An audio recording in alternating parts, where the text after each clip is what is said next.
Não sei exatamente há quanto tempo estou nessas condições. Só sei que consigo me lembrar o que realmente importa. Na verdade, responde pelo fato de eu não conseguir tirar aquela mulher da minha cabeça.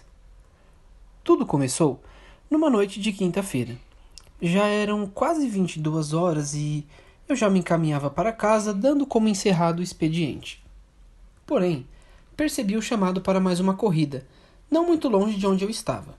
Então, decidido a lucrar um pouco mais, resolvi aceitar a corrida, acionando de forma positiva o aplicativo no aparelho celular. Quando a passageira entrou no veículo, me oferecendo o sorriso mais brilhante que já havia visto, percebi que aquela pessoa iria marcar minha existência a partir daquele momento. Eu me desculpei por não ter uma garrafa d'água ou, quem sabe, uma bala para lhe oferecer. Afinal, a jornada de trabalho já havia terminado, mas, para minha surpresa, foi ela que me ofertou uma goma de mascar. Agradeci e, quando coloquei o chiclete na boca, notei que o ambiente foi tomado por um intenso aroma de hortelã, como se o sabor absorvido por meu paladar pudesse, de alguma maneira inexplicável, transcender os limites de meu corpo e tomar o ar. Sei que posso ser taxado como um louco, mas foi exatamente essa sensação que eu tive. A corrida havia iniciado-se no Hospital das Clínicas. A moça, refiro-me a ela como moça, pois ela não deve ter mais do que 25 anos, exibia longos cabelos ondulados e caídos sobre os ombros e sorria com uma frequência, e seu sorriso era tão doce que era impossível não retribuir. Entretanto, o ponto físico que mais chamava a atenção nela era o olhar formado por órbitas grandes, negras e brilhantes, características nítidas mesmo sob a proteção da armação metálica de seus óculos. Mesmo muito tentado a lhe fazer um elogio ou algo do tipo, mantive a postura profissional e sua simpatia proporcionou uma conversa agradável até o destino final, que era a Universidade Estadual. Joana, esse era seu nome, algo que eu já sabia pela identificação do aplicativo. Havia me dito que estudava medicina e fazia residência no hospital. Joana desceu e eu senti por um breve instante que nunca mais a veria. No entanto, como se o destino quisesse brincar com seus sentimentos e divagações, percebi que ela havia esquecido uma pasta, algo que com certeza deveria ser muito importante para o que ela pretendia fazer a uma hora daquelas na universidade. Então, acionei a marcha ré e encostei o veículo rente à calçada. Desci e fui a seu encalço. Adentrei pelas dependências externas do campus e foi quando percebi o perigo diante de meus olhos.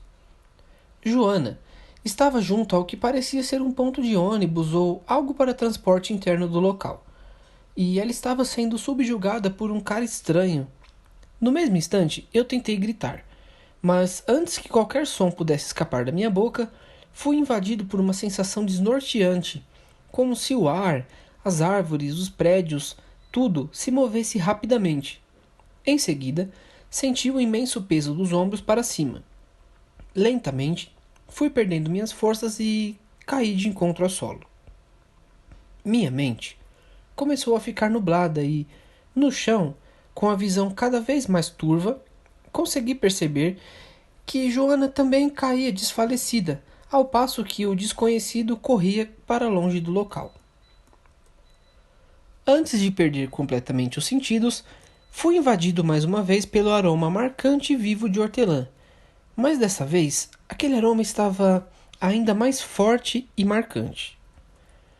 Como eu disse no início desse relato, o tempo me parece cada vez mais impreciso, de modo que tudo, absolutamente tudo, passou a se definir como o antes e o depois de conhecê-la. Com isso, posso afirmar que todas as dificuldades e percalços só me conduziam a tentar arranjar uma maneira de encontrar aquela moça novamente.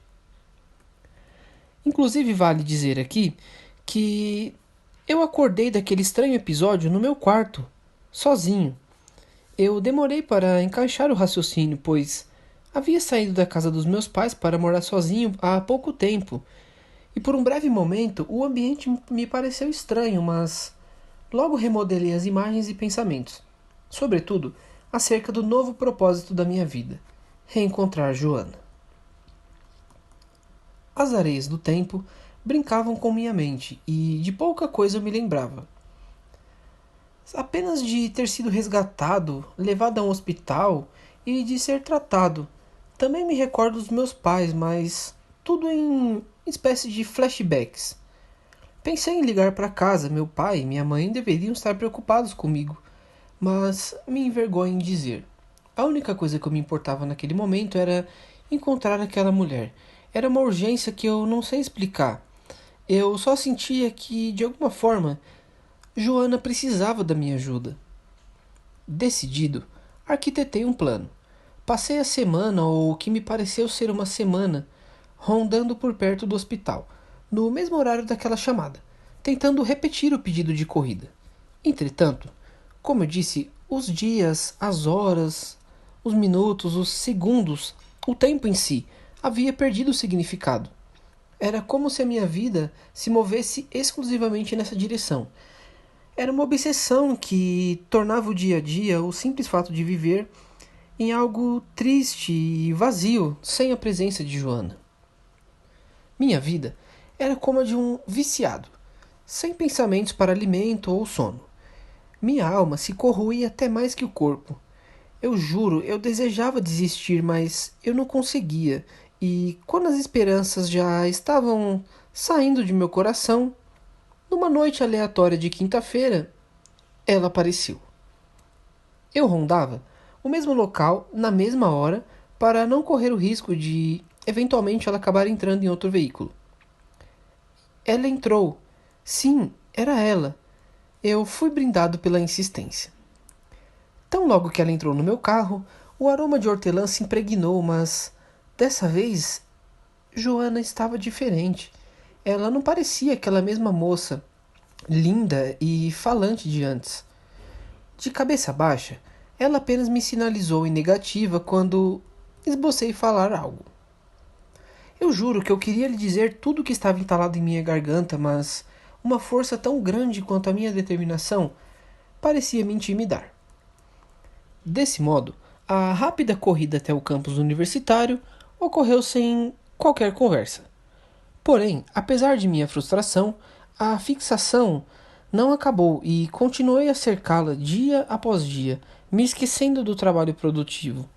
Passei a insistir cada vez mais nas tentativas de forçar uma nova corrida e fui bem sucedida. Foram poucas corridas, umas 2 ou 3, mas pelo menos eu consegui vê-la, apesar de ter sido incapaz de falar algo para ela. Uma corrida para o hospital, depois que ela desceu para o campus e imediatamente retornou para o carro, rumo ao mesmo destino de origem. A segunda, mais estranha até então, onde o destino era o prédio de meus pais, pois eu havia morado lá a minha vida toda e eu nunca vi ela antes. Será que era algum parente dela, novo? Sei lá, de repente algum familiar que se mudou há pouco tempo? Enfim, eu fui tentando segui-la sob o pretexto de ir ver meus pais, mas não consegui. Aquilo era muito estranho, e a impressão que eu tinha era que de longe a coragem me revestia, e perto dela o ambiente me oprimia. Eu queria expressar todos os meus sentimentos por aquela moça, mas quando ela chegava perto de mim eu simplesmente travava. Nesses poucos encontros, ela se manteve do mesmo jeito, de cabeça baixa e com atitudes um tanto estranhas. Eu já não sabia mais o que fazer. Até que um dia eu decidi que eu ia acabar de uma vez por todas com aquela história e, custe o que custar, eu iria me declarar para ela. Mais uma quinta-feira e um novo momento para encontrá-la. Quando o aroma de hortelã invadiu minhas narinas, chamei seu nome e, imediatamente, seu dedo pareceu comandar de forma velada os meus lábios. Parecia que o ciclo se repetia, mas dessa vez o destino era outro. Seguimos por cerca de 40 minutos até o outro lado da cidade. Ela desceu e, para meu espanto, cruzou o portão do cemitério municipal. Aquilo já era demais para mim.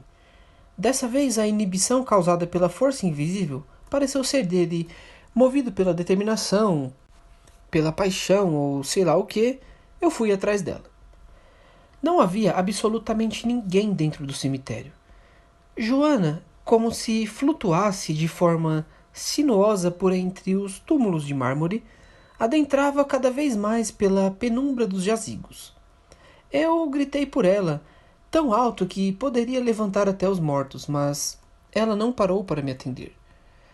Joana continuava a caminhar como uma lembrança por entre aqueles túmulos de pedra. Ela zigue-zagueava, avançava, parecia sumir um pouco ali na frente, aparecia mais perto, até que ela parou. E com sua parada, pude, pela primeira vez desde o nosso reencontro, ver por completo seu rosto, sem que ela procurasse escondê-lo. Para meu horror, onde antes se encontravam aqueles lindos olhos, agora se mostravam apenas órbitas opacas e desprovidas de vida. Seus lábios, antes ornados com um lindo sorriso sem igual, marcavam apenas uma linha fina, muda e sem cor. Joana olhava para as letras entalhadas no frio do mármore diante de si, e foi então que entendi tudo. No mesmo instante em que aquele cheiro de hortelã aumentava ao redor do cemitério. A verdade, na voz de Joana, que parecia falar diretamente em minha mente, dizia que naquele dia que nos conhecemos, o trágico destino que logo se desenrolaria iria nos unir de uma forma transcendental através do simbolismo da troca proporcionada pela oferta da goma de hortelã. Algo que iria nos unir além da vida, como um indício de presença ou algo do tipo. Uma espécie de manifestação física do além-vida, eu diria. Esse sinal permaneceria e se tornaria mais intenso, tornando o viver insuportável, como uma tarefa inacabada, caso a verdade não fosse vista e trouxesse a tranquilidade que os mortos necessitam. Joana me disse que a sua condição não permitia que ela falasse diretamente comigo. Era proibido. Apenas insinuações eram permitidas. A morte prematura e repentina, como a ocorrida no campus, às vezes ocasionava isso, essa dificuldade de libertação terrena. Ela tentou me fazer ver nos encontros a polícia, os bombeiros no campo universitário, os dias de luta no leito do hospital, o sofrimento na casa dos meus pais, mas eu não a segui para ver. Apenas agora, diante da minha lápide, pude entender que eu não sobrevivi ao disparo de arma de fogo que eu recebi na nuca, que foi efetuado por um segundo assaltante, o qual, no desespero de ajudar Joana, não havia visto se aproximar por trás de mim. Joana, minha doce Joana, sensitiva como era e conectada por um elo involuntário, percebeu que eu não entendia minha condição e tentou, a todo custo, me fazer compreender que, naquela noite de quinta-feira, havia sido a minha última corrida.